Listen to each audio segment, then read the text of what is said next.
ফেরাউনের অনেক পাপ ছিল, যে পাপটা আমরা আসলে অল্প কথায় ব্যাখ্যা করতে পারবো না। এক কথায় সে নিজেকে আল্লাহ দাবি করেছিল। তারপরে সে সমাজের মধ্যে শিরকের প্রচলন ঘটাতো। সে কন্যা সন্তানদেরকে জীবিত রাখতো, পুত্র সন্তানদেরকে হত্যা করে ফেলতো। সে সমাজের মানুষদেরকে বিভক্ত করত, দুর্বলের উপর সবলের অত্যাচার চালাতো। এবং তার একটা অহংকার ছিল, সেটা হচ্ছে সেনাবাহিনীর অহংকার। সে মনে করতো যে সে ওই সময়কার সুপার পাওয়ার, তাকে কেউ পরাজিত করতে পারবে না। ঠিক এখনকার বিশ্বের পরাশক্তিগুলোর মতোই তার দাম্ভিকতা ছিল আর কি। তো একটা কথা বলে নেই, এই ফেরাউন এবং মূসা আলাইহিসসালাম, এই ফেরাউন যখন বনু ইসরায়েলকে নির্যাতন করতে লাগলো, তখন আল্লাহ পাক একজন নবী পাঠালেন, তার নাম কি? মূসা আলাইহিস সালাম। আর মূসা আলাইহিস সালাম আর ফেরাউনকে নিয়ে কোরআনুল কারীমে প্রায় 44টা সূরার মধ্যে কথা আছে। আমি হিসাব করে দেখেছি এবং আমি টুকটাক ঘাটাঘাটি করে দেখেছি যে প্রায় 44টা সূরার মধ্যে 532টা আয়াত আছে মূসা এবং ফেরাউনকে নিয়ে। কথা বুঝতে পারছেন? 532টা। কোরআনের টোটাল আয়াত কত? একদম ভুল উত্তর, 6236। 6000 কত? 236। মতবিরোধ আছে, তবে 6236টা আয়াতের পক্ষে শক্ত দলিল আছে। তো এটাকে পার্সেন্টেজ দিয়ে করবেন, যারা ম্যাথামেটিক্স পারেন তারা তো খুব সহজেই পারবেন। তো পার্সেন্টেজ করলে দেখবেন যে 8.53% আয়াত মূসা এবং ফেরাউনকে নিয়ে। 100%-এর মধ্যে প্রায় 8.5 বা 9% আয়াত কাকে নিয়ে? মূসা এবং ফেরাউনকে নিয়ে। এমনি এমনি তো আল্লাহ পাক এই কাজটা করবেন না, নিঃসন্দেহে। এর মধ্যে একটা শিক্ষা বা মেসেজ আছে, সেটা হলো আমাদের জন্যে, উম্মতে মুহাম্মাদির জন্যে যেই সব জাতির মধ্যে সবচেয়ে বেশি শিক্ষা আছে, তার মধ্যে সবচেয়ে ইম্পর্টেন্ট হচ্ছে মূসা এবং ফেরাউনের সময়। মূসা এবং ফেরাউন, এই ঘটনার মধ্যে যে শিক্ষাগুলো আছে, এটা আমাদের জন্য সবচেয়ে বেশি ইম্পর্টেন্ট। এই জন্য এত বেশি আয়াত নাজিল করা হয়েছে। কোরআনের যে কোনো সূরা খুলবেন দেখবেন মূসা আর ফেরাউন, মূসা আর ফেরাউন। কি কারণ? এমনি এমনি নিঃসন্দেহে শেষ জামানে আমরা যারা বাস করব, তাদের জন্য এই ঘটনার মধ্যে বিশাল কিছু শিক্ষা আছে। শিক্ষাগুলো আমরা ইনশাল্লাহ আজকে জানবো। তো এখন মূসা আলাইহিস সালাম এই ফেরাউনের যুগে জন্ম লাভ করলেন। তবে ফেরাউনকে জ্যোতিষীরা বলেছিল আগেই যে ওই শাম দেশ থেকে একটা আগুন আসছে যে তোমার সিংহাসনকে পুড়িয়ে ফেলবে। এর ফলশ্রুতিতে ফেরাউন যেটা করলো, সমস্ত পুত্র সন্তান যারা হতো এদেরকে তারা জবাই করে হত্যা করত। তো যখন জনগণ বলল যে কাজটা খুব খারাপ, প্রতিবাদ শুরু হলো, তখন 1 বছর গ্যাপ দেওয়া শুরু করলো। 1 বছর মারবে, আর 1 বছর রাখবে, আর 1 বছর মারবে, আর 1 বছর রাখবে। যেই বছর মারলো না, সেই বছর জন্ম লাভ করলো মূসা আলাইহিস সালামের ভাই হারুন আলাইহিস সালাম। ঠিক আছে? উনিও কিন্তু নবী ছিলেন। আচ্ছা, আর যে বছর মারার কথা, সেই বছর জন্ম লাভ করলেন মূসা আলাইহিস সালাম। এখন আমি খুব শর্ট করে বলছি, অনেক ডিটেলস বলতে গেলে 3টা বেজে যাবে, আজকে আসরও হতে পারে। তো এখন যে বছর মারার কথা, সেই বছর জন্ম লাভ করলেন মূসা আলাইহিস সালাম। এখন মূসা আলাইহিস সালামের মা কিন্তু তখন খুব শঙ্কিত, ফেরাউন তার সন্তানকে হত্যা করবে। আল্লাহ রাব্বুল আলামিন কোরআনের মধ্যে বলেছেন সূরা কাসাসের মধ্যে। কোন সূরা? সূরা কাসাস। আমি 2টা সূরার নাম বলছি, আজকে বাসায় গিয়ে পড়বেন। এই 2টা সূরার মধ্যে সবচেয়ে বেশি হিস্ট্রি আছে মূসা এবং ফেরাউন এই বিষয়টার উপরে। একটা সূরার নাম হচ্ছে সূরা তাহা, এখানে সুন্দর করে ধারাবাহিকভাবে গল্পটা দেওয়া আছে। আর একটা সূরা হচ্ছে সূরা কাসাস। এই 2টা পড়বেন অর্থসহ। তো মূসা আলাইহিস সালামের মায়ের হৃদয়টা খুব শঙ্কিত ছিল যে তার সন্তানকে হত্যা করে ফেলা হবে। আল্লাহ রাব্বুল আলামিন বলছেন যে আমি তার কলবে ইলহাম করলাম। সুবহানাল্লাহ। আল্লাহ পাক তার মায়ের কলবের মধ্যে ইলহাম, মানে কি? ইলহাম হচ্ছে আল্লাহর পক্ষ থেকে প্রত্যাদেশ না, ওহী না, কিন্তু একটা বুঝ বা একটা নূর, একটা তাজাল্লি, একটা বসিরা ঢেলে দেওয়া। এটা কিন্তু নবুয়ত না, একটা কাজের চেতনা বা দৃঢ়তা আল্লাহর পক্ষ থেকে ঢেলে দেয়া। ঠিক আছে? তো তার মায়ের কলবের মধ্যে আল্লাহ রাব্বুল আলামিন ইলহাম করলেন যে তুমি তোমার সন্তানটাকে সিন্দুকের মধ্যে ভরে ভাসিয়ে দাও নীল নদে। এখন তার মায়ের কলব, তার মায়ের হৃদয় ছটফট করতে লাগলো, কারণ কোনো মাই তো চাইবে না তার সন্তানকে এভাবে ভাসিয়ে দিতে। আল্লাহ পাক বলছেন যদি না আমি তার হৃদয়টাকে শক্ত করতাম, তাহলে সে বিচলিত হয়ে পড়তো। আল্লাহ পাক তার হৃদয়টাকে শক্ত করলেন, সে বিচলিত হলো না, সন্তানকে ভাসিয়ে দিল। এবার সন্তান ভাসতে ভাসতে ভাসতে কোথায় যাচ্ছে? যেখানে ফেরাউনের স্ত্রী গোসল করছে। কথা কি বুঝতে পারছেন? খুব চমৎকার হিস্ট্রি কিন্তু গল্পটা। এবং গল্প মানে এখানে আসলে গাল গল্প না, এগুলো সত্য ঘটনা। এক একটা বর্ণ তেমন সত্য যেমন সূর্য পূর্ব দিক থেকে ওঠে এবং পশ্চিমে ডোবে, এটা যেমন সত্য, এর এক একটা বর্ণ সত্য। এগুলো কোনো গাল গল্প নয়। এবার ফেরাউনের স্ত্রী আসিয়া সেই সিন্দুক পেয়েছে। মুসা আলাইহিস সালামকে আল্লাহ পাক বলছেন যে আমি মুসা আলাইহিস সালামের চেহারার মধ্যে মোহাব্বত বা ভালোবাসা ঢেলে দিয়েছিলাম। তার চেহারা যেই দেখতো তাকে ভালোবাসত, বুঝছেন? ভালোবাসা ঢেলে দিয়েছেন। এবার ফেরাউনের স্ত্রী আসিয়া, এখানে আসিয়া নন, অন্য একজন স্ত্রী হয়তো, তিনি বলছেন যে ফেরাউনকে বলছে যে একে আমরা আমাদের কাছে রেখে দিই, হয়তোবা সে আমাদের উপকারে আসবে, অথবা তাকে আমরা সন্তান হিসেবে গ্রহণ করতে পারি। লা তাকতুলুহু, তাকে হত্যা করো না। আসা আন ইয়ানফা'না আও নাত্তাখিযাহু ওয়ালাদা, এরকম করে আল্লাহ পাক বলেছেন কোরআনে। তো ফেরাউন তার স্ত্রীর কথা শুনলো এবং তাকে না হত্যা করে রেখে দিল। আর আল্লাহ রাব্বুল আলামিনের কি কৌশল! ওয়া মাকারু ওয়া মাকারাল্লাহ, যেই মূসাকে হত্যা করার জন্য বছরের পর বছর হাজার হাজার শিশুকে হত্যা করা হয়েছে, সংখ্যাটা লাখ লাখও হতে পারে, সেই মূসা আলাইহিস সালামকে আল্লাহ পাক ফেরাউনের ঘরেই লালন পালন করতে লাগলেন। চিন্তা করলেন? এবার মূসা আলাইহিস সালাম যখন যুবক হলেন, আমি সংক্ষিপ্ত করছি, যখন যুবক হলেন তখন একদিন দেখলেন যে রাস্তায় দুজন ব্যক্তি ঝগড়া করছে। সূরা কসসের মধ্যে আছে, ফাইটিং, স্ট্রিট ফাইট। তো একজন ব্যক্তি হচ্ছেন বনু ইসরাইলের, আরেকজন হচ্ছে ফেরাউনের সেনাবাহিনীর। এখন মূসা আলাইহিস সালাম কার পক্ষ নেবেন?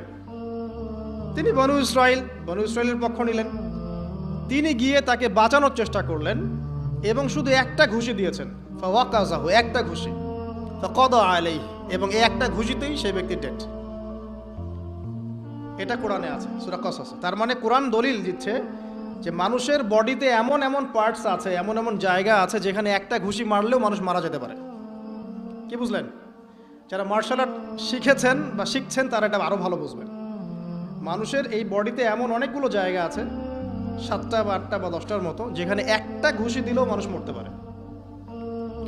তো ভালো কিছু শিখলে, ঠিক আছে? টিকটক প্রজন্ম না হয়ে আর এই মোবাইলে লুডু না খেলে ভালো কিছু শেখেন, ইনশাআল্লাহ কাজে দিবে। আত্মরক্ষা শেখা খারাপ? আচ্ছা, তো তবে দাড়ি টুপি নিয়ে শিখতে যান না, সমস্যায় পড়তে পারেন। তো এখন একটা ঘুষিতে সেই ব্যক্তি মারা গেল। তার পরের দিন আবার দেখা গেল যে ওই ব্যক্তি যাকে তিনি বাঁচিয়েছেন সেই ব্যক্তি আর আরেকজন সেনাবাহিনীর সদস্য আবার মারামারি করছে। এবার মূসা আলাইহিস সালাম বললেন যে তুমি তো একটা বোকা মানুষ। এবার সে আবার চড়াও হতে শুরু করলো মূসা আলাইহিস সালাম, কিন্তু এবার একজন ব্যক্তি এসে তাকে বললেন যে গতকাল তুমি কিন্তু একজনকে হত্যা করেছো এক ঘুষিতে, আজকে আবার তুমি এই কাজ করতে যাচ্ছ, তুমি তো এখানে স্বৈরাচারের মতো আচরণ করছো। মূসা আলাইহিস সালাম তখন আল্লাহর কাছে ক্ষমা চাইলেন, বললেন ইন্নাহু হাযা মিন আমালিশ শাইতান, এটা তো শয়তানের মতো কাজ, শয়তানের কাজ হয়ে গেল। রব্বিক ফিরলি, আল্লাহ আমাকে মাফ করে দিন। ফাগফার আল্লাহ, আল্লাহ পাক বলছেন আমি তাকে মাফ করে দিলাম। তিনি তো ইচ্ছাকৃতভাবে করেন নাই, করেছেন আনইনটেনশনালি, এটা হয়ে গেছে।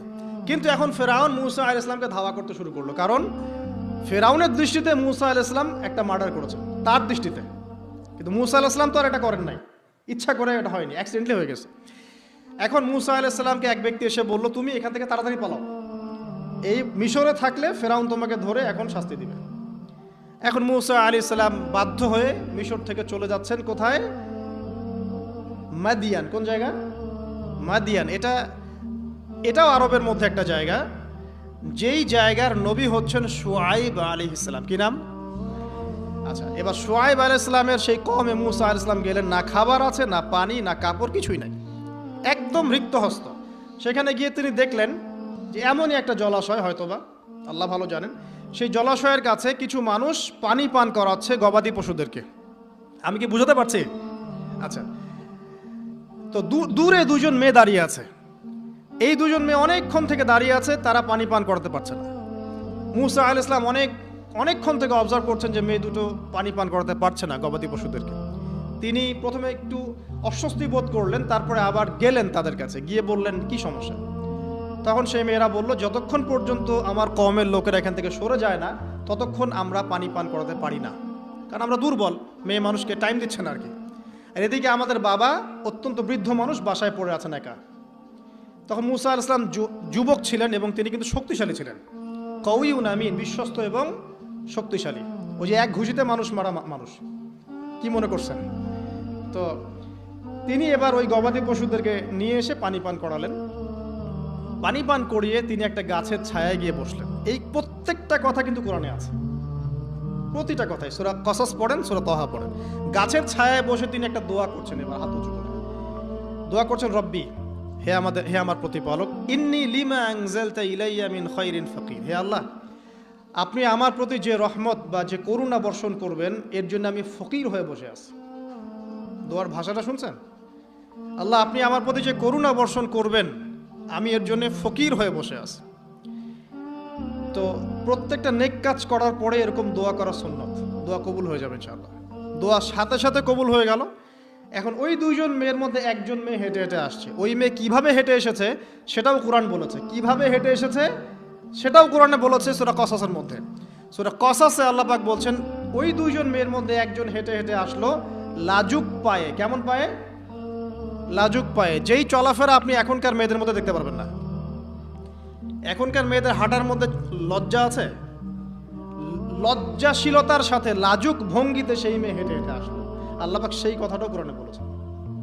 তো যে জায়গায় আসছিলাম, ওই মেয়ের হেঁটে আসাটা আল্লাহ রাব্বুল আলামিন ব্যাখ্যা করেছেন। সেই মেয়ে, দুইজন মেয়ের একজন মেয়ে হেঁটে হেঁটে আসছে মুসা আলাইহিস সালামের কাছে লাজুক ভঙ্গিতে, লজ্জায় মুখ নত করে, লজ্জাশীলতার সাথে এসে বলছেন যে আমার বাবা আপনাকে ডাকছে। তার বাবা কে? শুআয়ব আলাইহিস সালাম, আমার বাবা আপনাকে ডাকছে। এবার তিনি গেলেন শুআয়ব আলাইহিস সালামের কাছে, গিয়ে তার কিসসা বা কাহিনীটা বললেন। শুআয়ব আলাইহিস সালামও কিন্তু একজন নবী এবং জবরদস্ত নবী। বলে রাখি, শুআয়ব আলাইহিস সালামের কওম সর্বপ্রথম সেই কওম ধ্বংস করা হয়েছিল।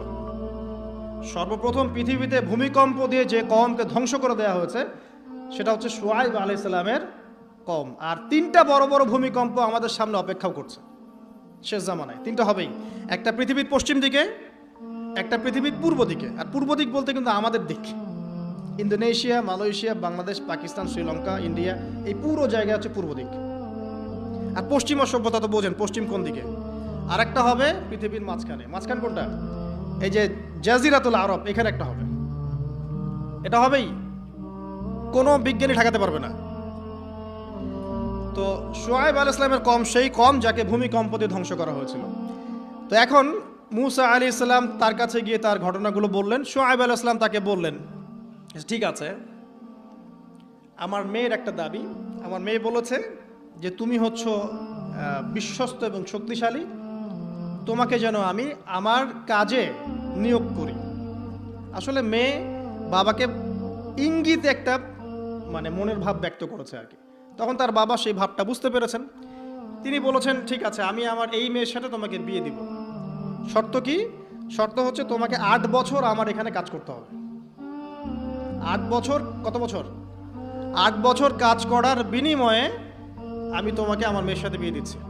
আর যদি তুমি চাও তাহলে 10 বছর পূর্ণ করতে পারো। ঠিক আছে? তো মুসা আলাইহিস সালাম বলেন, ঠিক আছে, আমাদের মাঝে আল্লাহ পাক সাক্ষী হিসেবে যথেষ্ট। এবার সেখানে মুসা আলাইহিস সালাম তার সংসার শুরু করলেন। 10 বছর অতিবাহিত হলো। তারপরে এখন মিশরে ফিরে যাওয়ার পালা। মুসা আলাইহিস সালাম তার স্ত্রীকে নিয়ে কোথায় যাচ্ছেন এখন? মিশর, তার হোম টাউন। ঠিক আছে, মাদারল্যান্ড। কিন্তু যাত্রা পথে তুয়া উপত্যকায় বিভিন্ন কিতাবে এসেছে তার স্ত্রীর প্রসব বেদনা শুরু হয়। তখন তিনি আগুন তালাশ করতে থাকেন। আগুন তালাশ করতে করতে আস্তে আস্তে তিনি এমন একটা জায়গার দিকে চলে যান, তুয়া উপত্যকায়, যেখানে দেখেন যে গাছের উপর আগুন জ্বলছে। এবং তখন আগুনকে ফলো করতে করতে হঠাৎ তিনি এক গায়েবী আওয়াজ শুনতে পান। আওয়াজটা হচ্ছে এমন, আমি একটু পড়ে শোনাই। আওয়াজটা হচ্ছে এমন যে, ইন্নী আনা রব্বুক ফাখলা'না আলাইক ইন্নাকা বিল ওয়াদিল মুকদ্দাসি তুয়া। এই আওয়াজটা আল্লাহ পাকের। কার আওয়াজ? সুবহানাল্লাহ। আল্লাহ পাক মুসা আলাইহিস সালামের সাথে কথা বলছেন এই জায়গায়। আল্লাহ পাক বলছেন, নিশ্চয়ই আমি তোমার রব, তোমার জুতা খুলে ফেলো, কারণ তুমি একটা পবিত্র উপত্যকায় আছো। চিন্তা করতে পারেন? ওয়া আনা ইখতারতুকা, এবং আমি তোমাকে বাছাই করেছি হে মূসা, ফাসতামি' লিমা ইউহা, তুমি খুব মনোযোগ দিয়ে শোনো, আমি তোমার কাছে যা ওহী করছি এটা মনোযোগ দিয়ে শোনো। ইন্নানি আনা আল্লাহ, নিশ্চয়ই আমি আল্লাহ। আল্লাহ বলছেন ইন্নানি আনা আল্লাহ, নিশ্চয়ই আমি আল্লাহ। লা ইলাহা ইল্লা আনা, আল্লাহ বলছেন আমি ছাড়া কোনো ইলাহ নেই। ফা'বুদনি, আমার ইবাদত করো। ওয়া আকিমিস সালাতা লিযিকরি, আমার স্মরণের জন্য সালাত কায়েম করো। ইন্নাস সাআতা লাআতিয়াতুন, নিশ্চয়ই কিয়ামত অবশ্যই আসবে। আকাদু উখফিহা, আমি এটাকে গোপন রেখেছি। লিতুজজা কুল্লু নাফসিন বিমা তাসআ, যাতে করে প্রত্যেক নফসকে তার প্রতিদান দেয়া যায়। ফালা ইয়াসুদ্দান্নাকা আনহা মান লা ইউমিনু বিহা ওয়াত্তাবা'a হাওয়াহু ফাতারদা, যারা প্রবৃত্তির অনুসরণ করে তারা যেন তোমাকে এই বিষয়টার প্রতি ঈমান আনা থেকে দূরে রাখতে না পারে। আল্লাহ পাক এই পর্যন্ত বললেন। এরপর আল্লাহ বলছেন ওয়ামা তিলকা বিয়ামিনিকা ইয়া মূসা, মূসা তোমার ডান হাতে এটা কি? মূসা আলাইহিস সালাম বলছেন যে ক্বালা হিয়া আসায়া, এটা আমার লাঠি। তার সাথে কি ছিল? একটা লাঠি। আতাওয়াক্কাউ আলাইহা ওয়া আহুশু বিহা আলা গনামি ওয়া লিয়া ফিহা মাআরিব উখরা, এই লাঠি দিয়ে আমি গাছের ডাল ছাঁটি, গবাদি পশুদেরকে চড়াই, এছাড়া আমি আমার বিভিন্ন কাজে লাঠি ব্যবহার করি। আল্লাহ পাক বলছেন ক্বালা আলকিহা ইয়া মূসা, মূসা এটা নিক্ষেপ করো দেখি, হাত থেকে ছুঁড়ে মারো। মূসা আলাইহিস সালাম ছুঁড়ে মারলেন। ফাআলকাহা, তিনি ছুঁড়ে মারলেন। ফাইদা হিয়া হাইয়াতুন তাসআ, সাথে সাথে লাঠিটা ছোটাছুটি শুরু করলো সাপের মতো। অন্য সূরায় আছে এই দৃশ্য দেখার সাথে সাথে মূসা আলাইহিস সালাম উল্টা দিকে দৌড় দিয়েছিলেন। স্বাভাবিক, ভয় পাওয়া স্বাভাবিক। তো তখন আল্লাহ পাক বলেছিলেন যে তুমি ভয় পেও না, আমার কাছে নবীগণ ভয় পায় না। ঠিক আছে, অন্য সূরা এগুলো আছে, আমি শর্ট করে বলছি। এরপরে আল্লাহ পাক বললেন ক্বালা খুযহা ওয়ালা তাখাফ, তুমি এটাকে ধরো, এটাকে ভয় পেও না।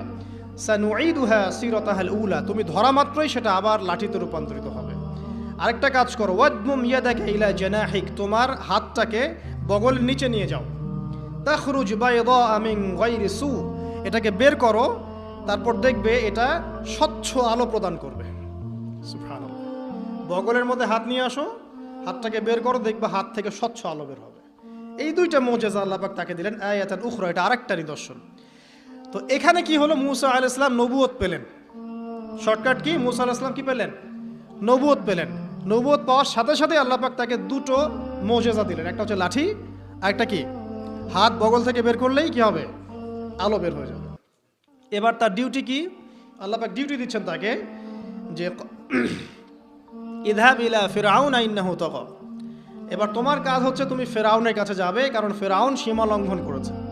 তখন মূসা আলাইহিস সালাম বললেন রব্বি ইশরাহ লি সদরি, আল্লাহ আমার বক্ষটাকে প্রশস্ত করে দিন। মানে আমার তো সেখানে যাওয়ার সাহস হচ্ছে না, আমি তো সেখানে ওদের দৃষ্টিতে একজন খুনের আসামি, ওদের দৃষ্টিতে ওরা তো আমাকে পেলে হত্যা করে ফেলবে। আল্লাহ পাক বলছেন কেল্লা, কখনো না, তারা তোমাকে হত্যা করতে পারবে না। তখন তিনি দোয়া করছেন আল্লাহ আমার হৃদয়টাকে প্রশস্ত করে দিন, ওয়া ইয়াসসির লি আমরি, আমার কাজকে সহজ করে দিন। ওয়াহলুল উকদাতাম মিন লিসানি, আমার লিসান, আমার জিহ্বায় জড়তা আছে আল্লাহ, এটাকে দূর করে দিন। ইয়াফকাহু কওলি, যাতে মানুষ আমার কথা বুঝতে পারে। এই দোয়া করলেন, কবুল হয়ে গেল। এবং আরও দোয়া করলেন যে ওয়াজআলি ওয়াজিরাম মিন আহলি, আমার পরিবারের মধ্য থেকে একজন ওয়াজির দেন। ওয়াজির মানে সহায়ক, যেটা হচ্ছেন হারুন আলাইহিস সালাম, যাতে করে আমরা কি করতে পারি? বেশি বেশি আপনার জিকির করতে পারি এবং আমাদের কাজ সহজ হয়। আল্লাহ রাব্বুল আলামিন তার ভাই হারুন আলাইহিস সালামকেও নবুয়ত দান করলেন, দুজন মিলে। এখন আল্লাহ পাক বলছেন ইযহাবা ইলা ফিরআউন, তোমরা দুজন ফিরআউনের কাছে যাও।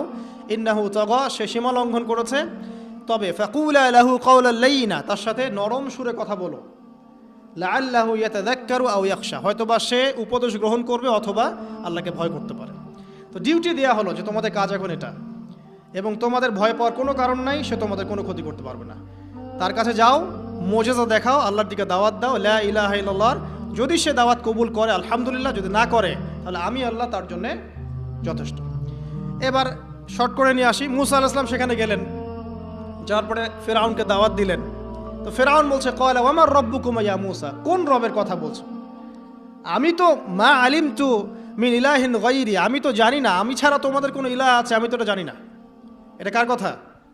ফিরআউন বলছে যে মা আলিমতু মিন ইলাহিন গায়রি, আমি ছাড়া অন্য কোনো ইলাহ তোমাদের আছে? মা আলিমতু ইলাহুকুম গায়রি, আমি ছাড়া তোমাদের কোনো রব আছে এটা তো আমি জানি না। অন্য আয়াতে সে বলেছিল যে আনা রব্বুকুমুল আ'লা, আমি তোমাদের মহান রব। ঠিক আছে, তো মূসা আলাইহিস সালাম ব্যাখ্যা করলেন, আমি সেই রবের কথা বলছি যে রব আসমান সৃষ্টি করেছেন, জমিন সৃষ্টি করেছেন, যেভাবে তাওহীদের দাওয়াত দিতে হয় সব দিলেন। এরপরেও ফেরাউন সেটা গ্রহণ করলো না। তখন মূসা আলাইহিস সালাম বললেন, যদি আমি তোমাকে কোনো বড় নিদর্শন দেখাই তারপরেও কি বিশ্বাস করবে না? তখন ফেরাউন বলল যে দেখাও দেখি। তখন তিনি লাঠি ছুঁড়ে মারলেন, সাপ হয়ে গেল।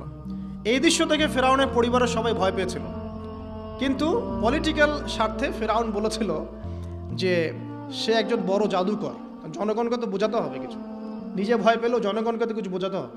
সে জনগণকে বলছে আসলে সে একজন বড় জাদুকর, সে চাচ্ছে তোমাদের ন্যাশনের মধ্যে ফাটল সৃষ্টি করতে। তো এখন কি করা যাবে?